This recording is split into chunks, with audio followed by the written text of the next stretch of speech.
Hello, everybody. We are back to Bible study with Tina.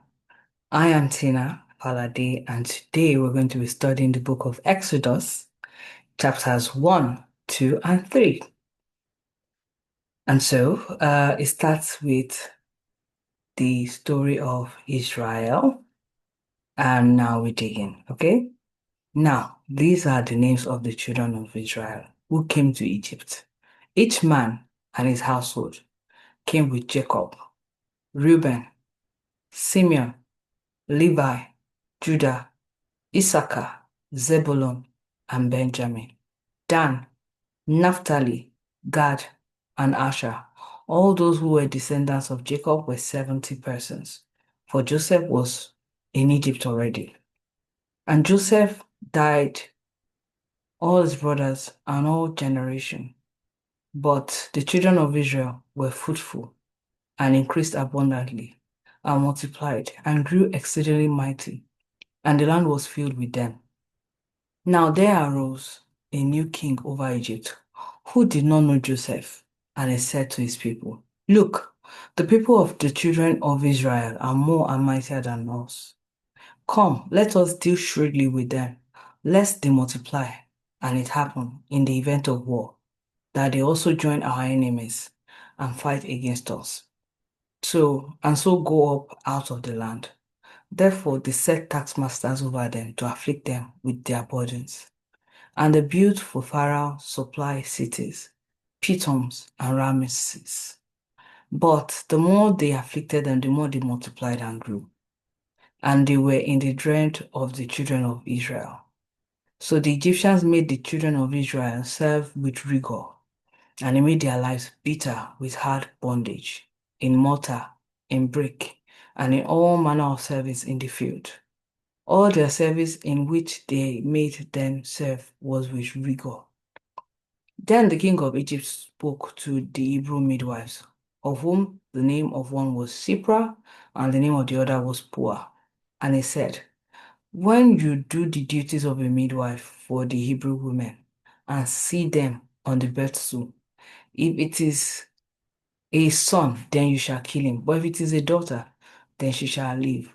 But the midwives fear God and did not do as the king of Egypt commanded them, but saved the male children alive. So the king of Egypt called for the midwives and said to them, Why have you done these things and saved the male children alive?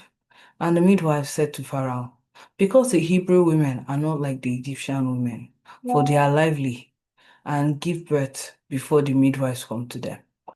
Therefore, God dealt well with the midwives, and the people multiplied and grew mightily. And so it was, because the midwives feared God, that he provided household for them. So Pharaoh commanded all his people, saying, Every son who is born you shall cast into the river, and every daughter you shall save alive. This is the end of chapter 1. Now we move to chapter 2, and it says, And a man of the house of Levi went and took as wife the daughter of Levi. So the woman conceived and bore a son. And when she saw that it was a beautiful child, she hid him 3 months. But when she could no longer hide him, she took an ark of bulrushes for him, and daubed it with asphalt and pitch, put the child in it, and laid it in the reeds by the river's bank. And his sister stood afar off to know what would be done to him. Then the daughter of Pharaoh came down to bath at the river, and her maidens walked along the riverside. And when she saw the ark among the reeds, she sent her maid to get it.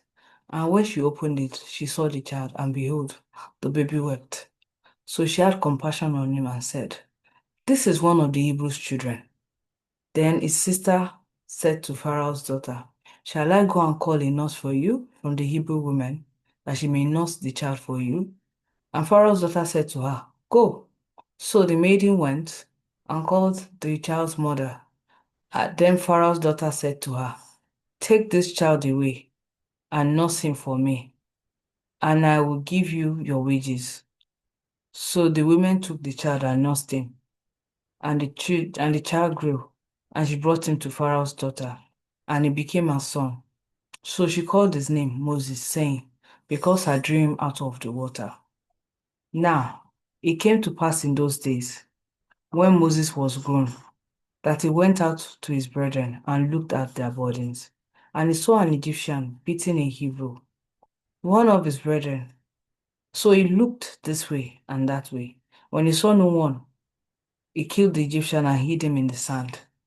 And when he went out the second day, behold, two Hebrew men were fighting. And he said the one who did wrong, why are you striking your companion? Then he said, who made you a prince and a judge over us? Do you intend to kill me as you killed the Egyptian? So Moses feared and said, surely this thing is known. When Pharaoh heard of this matter, he sought to kill Moses.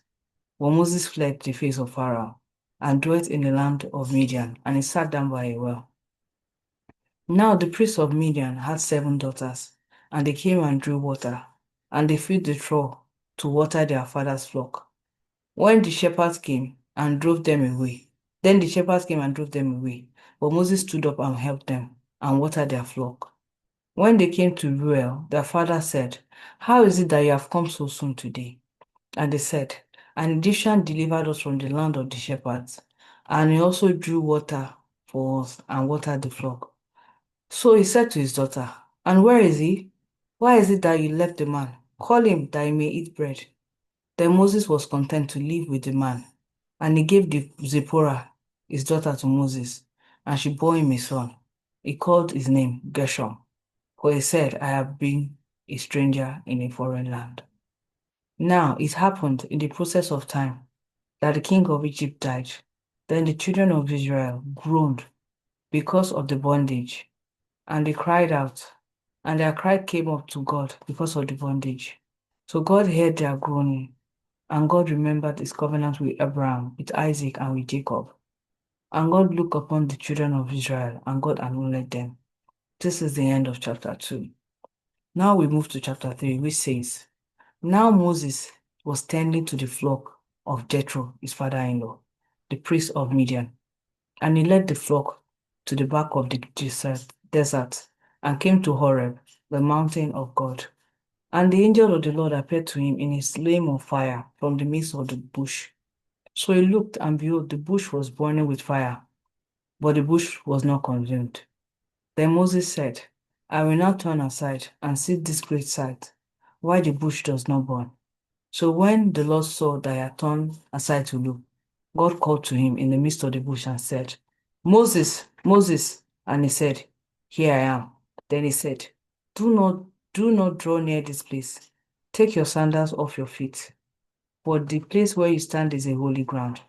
Moreover, he said, I am the God of your father, the God of Abraham, the God of Isaac, and the God of Jacob. And Moses hid his face, for he was afraid to look upon God.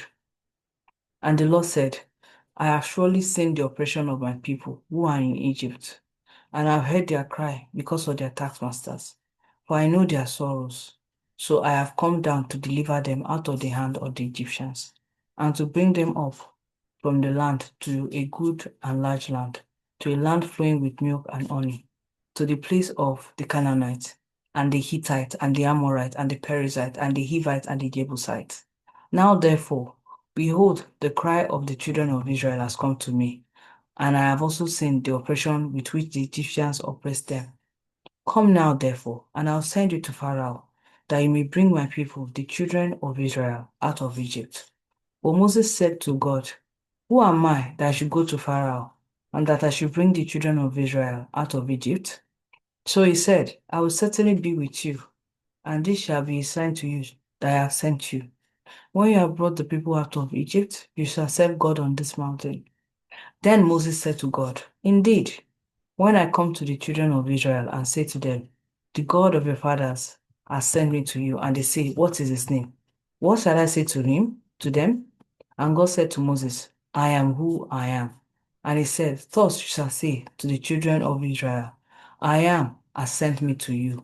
Moreover, God said to Moses, thus you shall say to the children of Israel, the Lord God of your fathers, the God of Abraham, the God of Isaac, and the God of Jacob, has sent me to you. This is my name forever. and this is my memorial to all generations. Go and gather the elders of Israel together and say to them, the Lord God of your fathers, the God of Abraham, of Isaac, and of Jacob, appeared to me, saying, I have surely visited you and seen what is done to you in Egypt. And I have said, I will bring you up out of the affliction of Egypt to the land of the Canaanites, and the Hittites, and the Amorites, and the Perizzite, and the Hivites, and the Jebusites, to a land flowing with milk and honey. Then they will heed your voice, and you shall come, you and the elders of Israel, to the king of Egypt, and you shall say to him, the Lord God of Egypt, of the Hebrews, has met with us. And now, please let us go 3 days' journey into the wilderness, that we may sacrifice to the Lord our God. But I am sure that the king of Egypt will not let you go. No, not even by a mighty hand. So I will stretch out my hand and strike Egypt with all my wonders, which I will do in his midst. And after that, he will let you go. And I will give these people favor in the sight of the Egyptians. And it shall be, when you go, that you shall not go empty-handed. For every woman shall ask of her neighbor, namely, of her who draws near her house, articles of silver, articles of gold, and clothing. And you shall put them on your sons and on your daughters. So you shall plunder the Egyptians. This is the message of the Lord. I hope you've enjoyed reading the book of Exodus, chapters 1, 2, and 3. If you like the Bible study for today, please like the video. If you want to share your experiences or opinions or your feedback on it, please give feedback. And you can also share the video with friends and family. I wish you the best today. Stay tuned for Exodus chapter 4, 5, and 6 tomorrow. Have a wonderful day. Goodbye.